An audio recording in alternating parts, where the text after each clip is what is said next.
It's time to eat. What are you hungry for? Sit down and get ready to consume an abundance of fantasy football knowledge from Ross Tucker and Joe Dolan. Feed me now.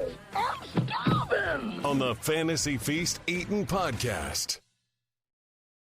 Yeah, let's eat, baby. It is the Fantasy Feast Eatin' Podcast presented by DraftKings, and we are just 8 days away from the 2021 NFL Draft. I can't wait. I get so excited. I love the draft. Like, combines all of my favorite things of college football, pro football, picking players, all of that stuff. And that's exactly what we're going to get into today. In particular, talking about running backs. We've got Graham Barfield from Fantasy Points on the show. Graham has been a stud at a couple of different shops over the years. The guy invented his own metric, okay? Like, if I was Graham Barfield, I would wear a t-shirt that said, I invented my own metric. My parents must be, Graham, your parents must be so proud. Yeah. What's up, guys? They definitely are. My dad embarrasses me sometimes with his he's effusive in his praise. He gets overbanged for sure, but no, it's definitely cool. Okay, how does your dad compare to Joe's mom? Oh. Well, I don't know much about Graham's dad, but my mom is very proud of me. I'm a mama's boy, first and foremost, always have been. But my sisters always say that I am the favorite. And my wife is she has a brother, so she's one of two, and she thinks her brother's the favorite. So I guess that's a boy relationship with his mom. My mom loves everything. She loves the podcast, and she's always listening, even though she doesn't play fantasy. She doesn't know anything about it. I live 10 hours away now, so I guess she wants to hear my voice. But yeah, my biggest fan is definitely my mom, and my mom loves Graham too. So Graham and I did a podcast a couple years ago, and she missed it when it went away. So yeah, my mom's my biggest fan. Graham's dad is his biggest fan, and I tell you, when it comes to metrics, though, Ross, the only time I've been anywhere close to a metric, I was 8th row in the Wells Fargo Center, and metric opened for the Smashing Pumpkins. That's the closest I've been. So like, this is why we have to bring Graham and Scott on the show, because they're inventing metrics, and I'm just here disseminating them. So I mean, dude, I got a million things I could say off of just that 2 minutes.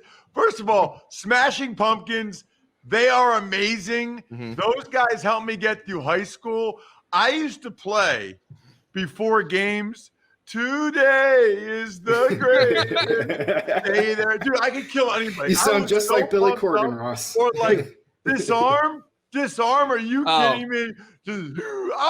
I went to Smashing Pumpkins concert once, probably at Wells Fargo. You were probably there, Joe. It was absolutely amazing. Anyway, here's what matters, okay? I am not the star of this show. I'm the former offensive lineman that loves fantasy football, especially best ball. But I love bringing on experts from fantasypoints.com, like Joe Dolan, like Graham Barfield. Check out Joe on Twitter at FG_Dolan, the fantasy gangsta, at FG_Dolan. Check out Graham at Graham Barfield. Literally just got an email before we started the show from a guy that said, I love Fantasy Points, but my code's not working. I thought you said Feast 21. Incorrect. I won't say your name. I don't want to embarrass you. 21 Feast. Not Feast 21, 21 Feast. Although maybe Joe could hook a brother up and make sure 21 Feast works too. We could figure that out. But anyway, what matters, 21 Feast. Here's what also matters. Graham literally has a metric that he invented as it relates to evaluating running backs, which is what we're talking about today. So, Joe, before we get to Graham's metric, I want you to reinforce, and I know we did quarterback and wide receiver the last couple of weeks, and we can do tight ends. It's Kyle Pitts. He's good. But let's talk again why it's important for fantasy football purposes that we have some baseline of how we feel about these players before they get drafted.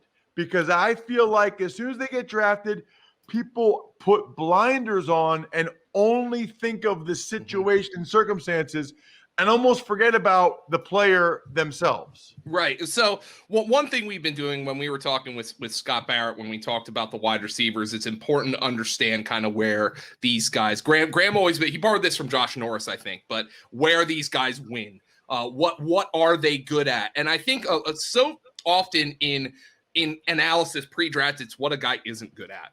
And I think coaches have become much better at picking out what a guy is good at and getting him in that situation. So I think it's what you have to do is, and this is why why Greg Cosell is so important to what we do at Fantasy Points, because when he breaks down a transition for a player, he tries to not predict, but necessarily think based on what his eyes saw, what kind of offense this guy would fit the best in. And sometimes it lines up perfectly. Sometimes you have to do a little bit of work, but it is important to know about these players before you go in. Now, and I'm sure Graham will tell you this, running back is probably the single most landing spot dependent position in all of fantasy football. It's impossible to separate where these guys go from their skill set, because certainly there might be a guy who has an inferior skill set who's in a great situation who outperforms a guy who has a superior skill set and is in a bad situation. That's not uncommon. We see that with quarterbacks and wide receivers as well, but running backs might be the most team dependent. But Graham is going to tell us here about his yards created metric. By the way, Ross, this is, you might think, oh, it's like a saber metric, it's like analytic.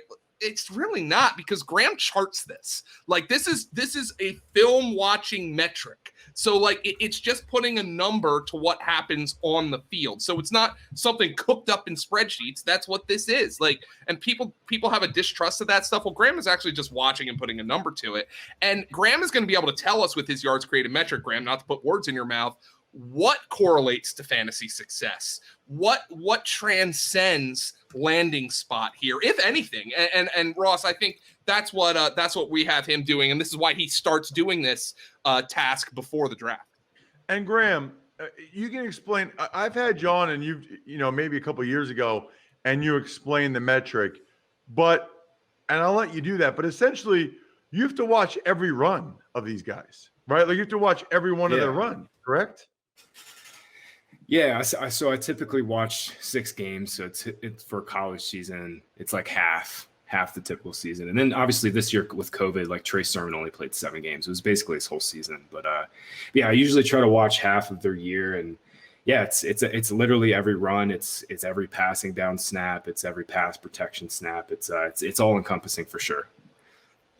Okay, and so I think people in their head probably have some idea of what it is, but can you go into exactly what the methodology is? Yeah, so I mean, you're a former offensive lineman, so you understand that, like, the offensive line and running back play will never be fully divorced, right? There's no way to fully say, hey, this running back is gaining 100% of his team's rushing yards and vice versa.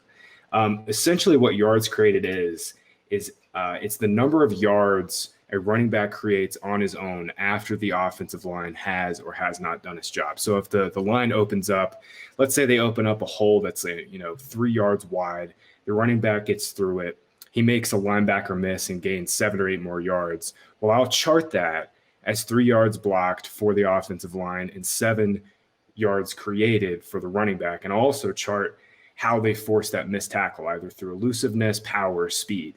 And then vice versa, let's say the play gets blown up at the line of scrimmage, center blows his block, guard blows his block, and Javontay Williams gets hit in the backfield, but then he gains 3 yards past the line of scrimmage. I'm going to say, hey, that's negative 2 yards blocked on the offensive line and 5 yards created for the back. It's pretty simple, honestly. It's really just kind of giving more context to yards per carry. Right. Now, what are the other running back? Like there's yards per carry, which has never been a great one because it is so O-line dependent. Yards after contact, I think, is a pretty good one. But what if you're a running back that's not a contact running back? What if you're a guy that makes guys miss? Like Shady McCoy didn't get a ton of yards after contact. He just made guys whiff. Yeah, well, that's my pushback on Yak too. Is not only it kind of hurts running backs that are very shifty and very elusive and make guys miss, like you say. It also comes back, and this is just the nuance of charting and Pro Football Focus, I'm sure, has this problem too. But when do you establish contact? Is it a guy just going through an arm tackle, like he's barely getting touched? Like is he truly forcing a guy miss through that contact? There's a lot of nuance there, and there's nuance in yards created. That's the thing. That's the beautiful thing about football is there's so much subjectivity in everything that we do. There's no one perfect way to chart games and have it be completely 100% objective. But taking things like yards created, taking things like yards after contact can certainly get us there. All right. So how long have you been doing this? It's crazy. This will be my 6th year now. I've got 5 full years under my belt. Have definitely learned a lot from when I first started. How well has your metric translated to NFL production? Do you feel like you have enough of a sample size to speak to that? Or is it too hard to kind of translate it like that? Yeah, so I obviously wish I had way more of a sample size. I actually just did a 5-year review on fantasypoints.com you can check out right now. And I looked into just that. I ran some simple correlation numbers into, how yards created per attempt predicted future fantasy points at a career level.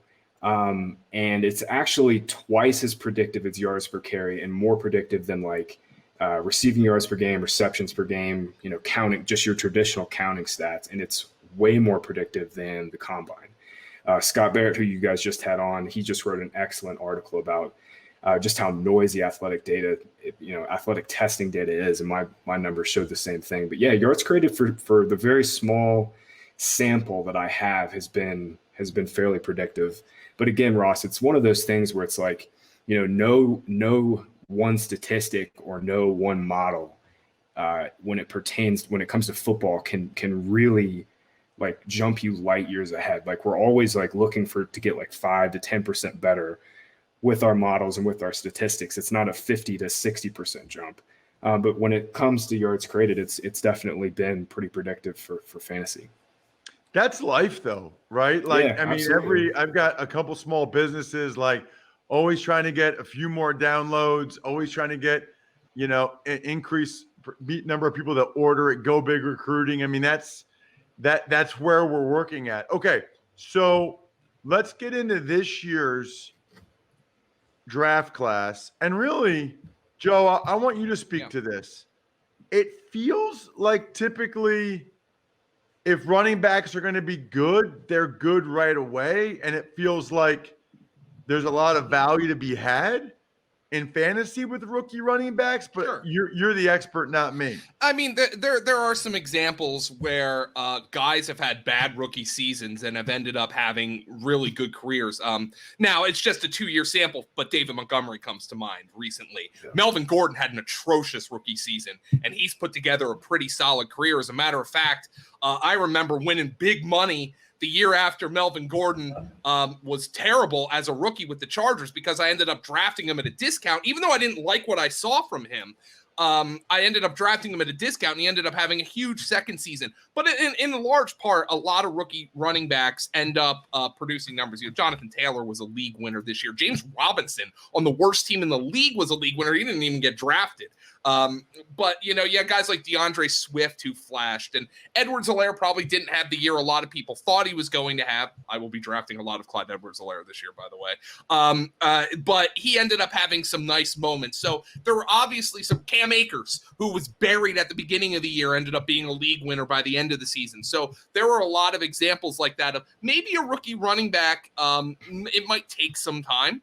But they come in and then they adjust to the speed of the game, and then things start to pan out. And the one thing I have to wonder about was last season an anomaly with some of these guys like Swift and Akers and Taylor coming on a little bit later in the season because of the COVID offseason.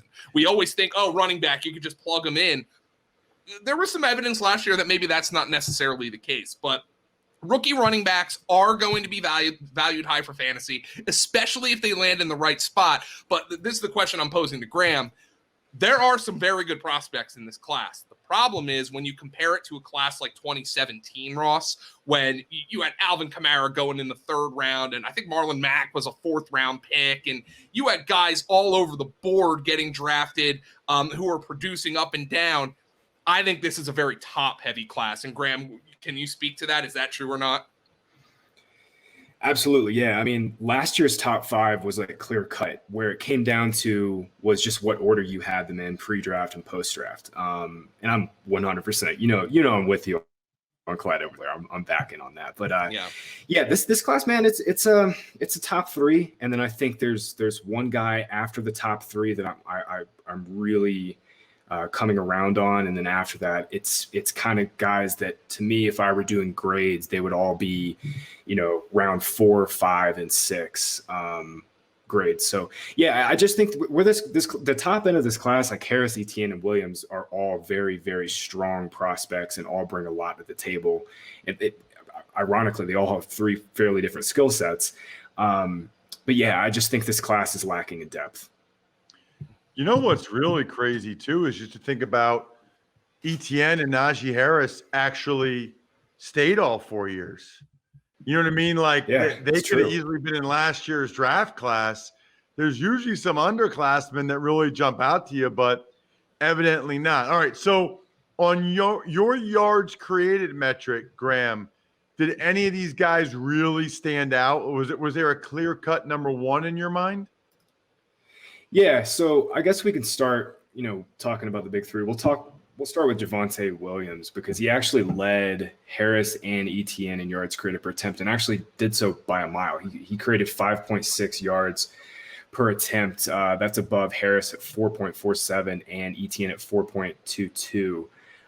Williams leads this class in yards created per attempt. He leads this class in missed tackles forced per attempt. And honestly, I felt like he was very underutilized as a receiver. Obviously, Michael Carter played a bunch on passing downs. They basically split targets like right down the middle. But, man, Williams is a beast, like just a beast through and after contact. He's fantastic at avoiding contact. He's fantastic at getting through contact. I think I mentioned at the top, but I chart missed tackles 3 different ways: through power, elusiveness, and speed. And Javontay Williams is one of the most powerful running backs that I've ever charted. But he backs it up with great elusiveness and nimbleness.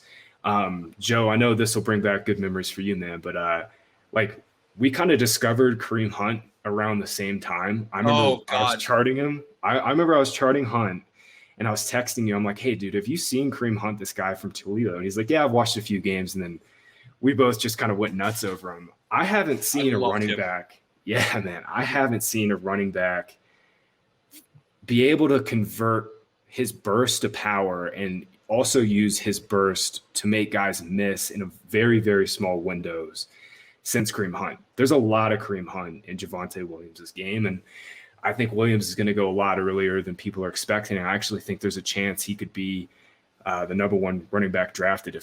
It would not surprise me if some teams have him as their RB1 on their boards. Yeah, wow, that's awesome. He's a Greg Cosell fave too, I think, Joe. Oh yeah, he was. That was the one Cosell was on. We're going to talk about another Cosell fave who he turned me on to last year, and which is good because he didn't play in 2020. But Graham, I just want to bring this up to get it to a bigger picture right now, because I remember you and I adored Kareem Hunt. And then he tested at the combine and he ran like a 4.63 or something like that, and people were like, "Oh my god, it was awful." You and I decided we're going to trust our eyes. We're going to trust the tape. And as a matter of fact, in your 5-year yards created review, you've actually found that there is a negative correlation between 40 time and fantasy production.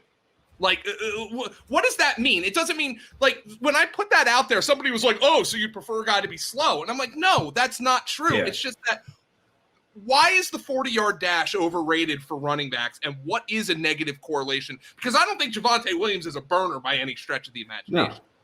Yeah, so this is something that Cosell always talks about is like you don't necessarily have to have your backs have home run speed. You'd like to have them have home run speed. Everybody It's wants not a to bad thing, right? Yeah, exactly. It's not a knock that Travis Etienne is fast as hell. It's not a knock on him at all.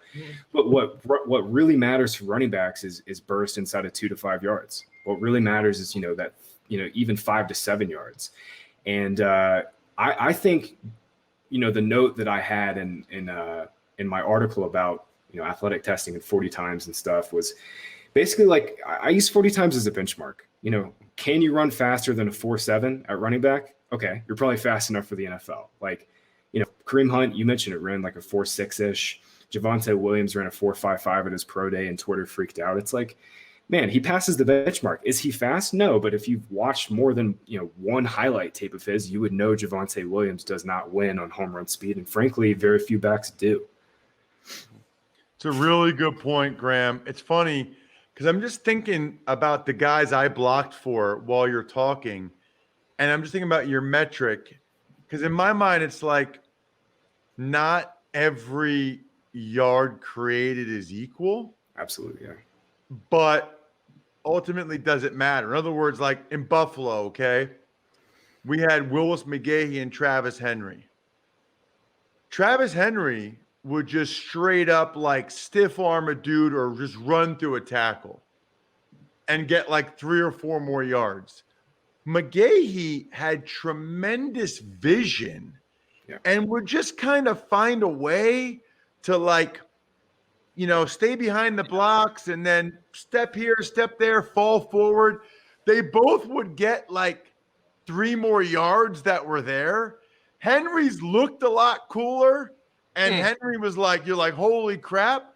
But Mcgahee still always got like 3 or 4 more yards and fell forward. I always tell the story when I started the last 7 games for the Cowboys in 2002, which was Emmitt Smith's last year there.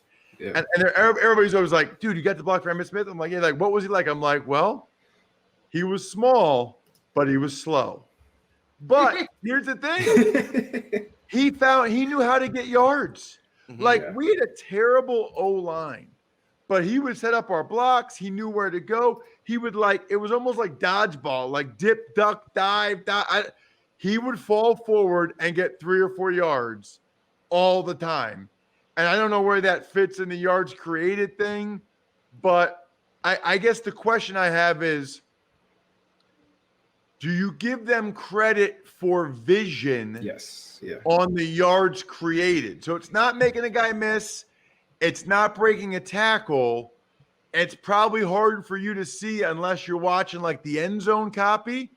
But there are guys that just see it better than other guys and find a way to get yards. Yeah. And that's, one of the things your whole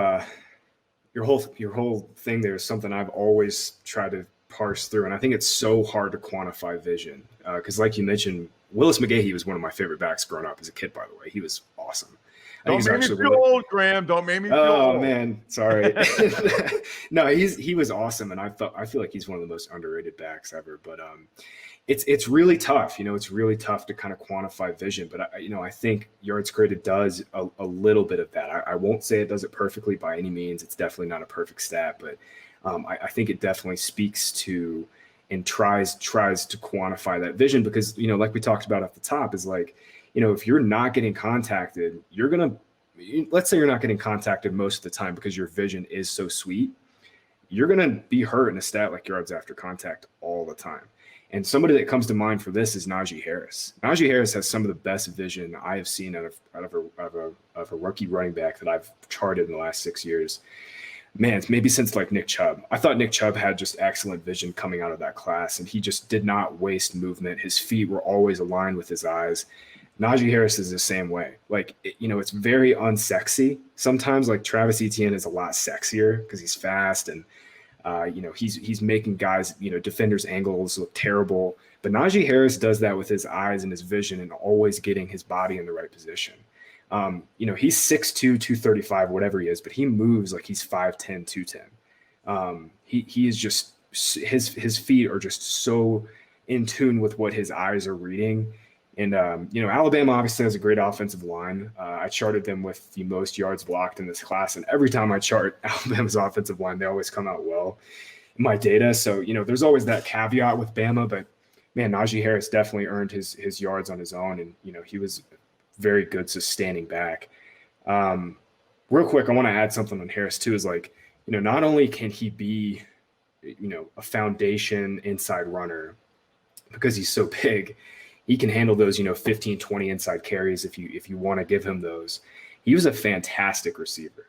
He actually forced the most missed tackles per reception I've ever charted in 6 years of yards created. He beat Christian McCaffrey and Alvin Kamara. Those guys were top two for a long time, and I've never thought anybody would touch them because they were just ridiculous. But yeah, Naji Harris, man, he is not only does he have fantastic vision, but he is very, very elusive, and he's great with the ball in space. So many things to talk about after that. That's fantastic to hear about him in space. And I always say Alabama's O-line should win the Heisman every year. But what's funny, just as an aside, I did the U.S. Army Bowl for a number of years, which is like the high school all-star game. The two most physically impressive running backs that were ever there in the 5 or 6 years I did it, were Nick Chubb and Naji Harris. They both physically, if they were on an NFL minicamp, you would not have known that they weren't NFL running backs. Chubb was so put together, his lower body, and Harris looked like Eric Dickerson. Harris was 6'2", 220 already. So that's really interesting. So what about ETN? Because we got to get to ETN and your thoughts there. Yeah, where ETN wins is kind of – it's pretty straightforward. Off the top, he scored very well in the 80th percentile in yards created per attempt on his off-tackle carries, and that's strictly because he's so damn fast. He's so good in outside zone, and he's the definition of a slasher. You give him that one cut and he goes.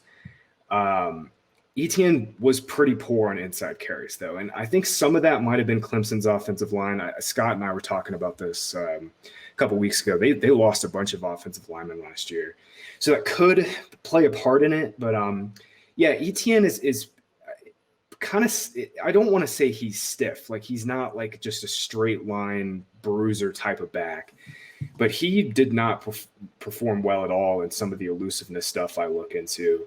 The majority of his missed tackles came by speed, which again is not a knock on him by any means, but ETN has been getting a lot of the comps to Alvin Kamara and Dalvin Cook coming out of college, and I kind of just don't really see those. I actually see a slightly heavier version of Chris Johnson, and for fantasy, that's that can be gangbusters. But yeah, my questions on ETN is he a boom or bust runner, and where does he fit best? Because I think if he goes to a team like the Jets, Mike LaFleur just came from a Shanahan offense. If he goes to the Jets and gets into an outside zone scheme, that's where he needs to be. Real quick, ETN answered all the questions about being a great pass catcher. He's second in this class in yards per route run behind Kenny Gainwell. Did pretty well in the missed tackles, forced per reception. The biggest thing, though, for ETN, and I always go back and forth on how much pass protection matters, but ETN is one of the worst pass protectors I've ever watched. He got manhandled in a few games. His technique was really poor, just did not square up well or consistently. So if there was a big knock on ETN, it would be pass protection. And I know that's something that matters to coaches. For fantasy, it doesn't matter as much just because when ETN's on the field and passing downs, he's most likely going to be running routes. But I thought it was worth mentioning that ETN was a really poor pass protector. Graham, one more guy that we need to get to before we let you go, and this has obviously been awesome. Thank you for making my job easy on this podcast, by the way. The best named running back of all time, Kenneth Gainwell. Did he gain well in yards created? So this was a Greg Cosell favorite. He turned me on to him last year, and he sent me a tape evaluation of him last year, which remains unchanged because he didn't play in 2020. You obviously went back and looked at his 2019 tape. What did you see from him? Yeah, well, the number one thing with Gainwell is he's a fantastic receiver, and Memphis used him. They used him as a wide receiver, basically. He was running legitimate ISO wide receiver routes. I mean, there was a couple plays against Tulane, I believe it was, where he ran like comebacks, like 15-yard deep comeback routes to the sidelines, and he's beating corners.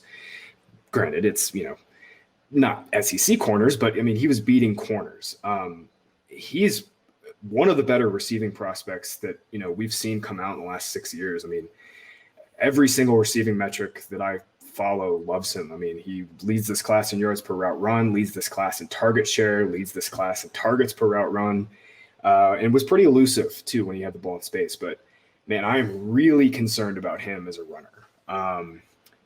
Memphis's scheme, Mike Norvell's scheme, who's now at Florida State, he does such a fantastic job at making life easy for running backs. And this is one of the things that, I think I missed on with Darrell Henderson. And, Gainwell really struggled as an inside runner. I think some of this is his frame. I think also some of it is, even though he is a smaller kind of fast back, he's not elusive in a way that's like, he's not as stiff as ETN like I was talking about, but he's definitely he's not shifty, I would say. He's got a little spin move that he pulls out, but it takes him a couple steps to kind of gather himself. But I think his size limits him as an inside runner. He scored really poorly as an outside runner, which for a guy who wins on speed is not something you want to see. But coming out, man, Gainwell, the biggest question will be is he a James White type where he's only going to get 4 or 5 carries every game? Or is he, an Aaron Jones, Alvin Kamara type of guy where you can give him 10 to 15 carries and obviously let him do his thing in the passing game? And I would tend to lean towards the James White archetype. All right, so Joe, don't take this the wrong way, okay? I won't. But we talked to Scott last week and Graham this week. These guys are off the chart smart, and their stats are amazing. Everybody and their brothers and their mothers for Mother's Day needs to go to fantasypoints.com and put the code in 21Feast. These guys have invented stats for every position. And they're real stats. They're good stats that they came up with themselves. I take notes. Last week, I had like 10 notes from Scott. I got 10 more from you, Graham. Just tremendous information. Use the code 21Feast at fantasypoints.com. Follow Graham at Graham Barfield. By the way, Joe, you're amazing. I love you. You're the fantasy gangsta at FG_Dolan. I'm just very impressed by the Fantasy Point staff. You're all smarter than Hanson. I mean, you're all better than Hanson. And it is unbelievable. Check out DraftKings. You guys know the deal there. Next week, I think we'll do a little mock draftage, which is always fun. Other than that, the keg is kicked. We are all tapped out. Thanks for listening to the Fantasy Feast podcast. Make sure to also subscribe to the Ross Tucker Football Podcast, Even Money, Business of Sports, and the College Draft. All available at Apple Podcasts, rosstucker.com, or wherever podcasts can be found. A lot of times on the show, I mentioned DraftKings. Here's what you need to know. You got to be 21 or older, New Jersey, Indiana, or Pennsylvania only. New customers only. Restrictions apply. See DraftKings.com/sportsbook for details. Gambling problem, call 1-800-GAMBLER, or in Indiana, 1-800-9-WITH-IT. By the way, if what I was talking about included a deposit bonus, doesn't always, sometimes it does. Deposit bonus requires 25 times playthrough, and deposit bonuses are paid out in site credit.